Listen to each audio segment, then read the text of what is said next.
Jadi nanti juga masuk 2 kali sepekan, 3 jam, Senin dan Kamis kan. Kemudian kita juga akan menggilir dari yang sekarang masuk, pekan depannya tidak, yang masuk pekan depannya lagi tidak, gitu kan. Kemudian kita masih terbatas ya, dan 3 jam itu saya rasa cukup untuk tahap pertama dan dalam 2 kali dalam sepekan. Tidak, ini kan 1 bulan kita evaluasi dulu. Setelah evaluasi baru bertahap lagi apa yang kita tambahkan, yang mana tahapannya itu sudah ada kita kajiannya.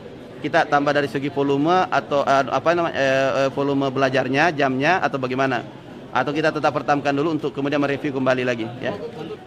Ini 3 di Kota Makassar. 3 dulu kita trial untuk memudahkan kita dalam menganalisis, dan ini sudah mewakili beberapa wilayah.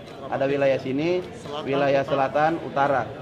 Uji coba ini akan menjadi uji starting point untuk kemudian memulai tatap muka dan bertahap sampai bulan Juli.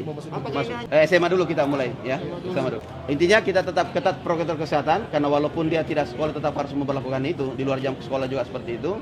Tetapi pada intinya bahwa kita di sekolah ini adalah untuk bagaimana melihat situasi untuk mengevaluasi ketika kita memperlakukan sekolah ini ya.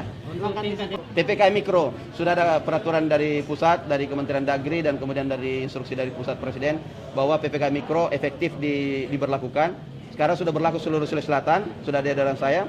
Dan ketika itu nanti ada kejadian misalnya satu wilayah, maka itu cuma tingkat RT atau tingkat dusun paling besar yang bisa kemudian kita isolasi untuk mengurangi tingkat kegiatan masyarakat. Jadi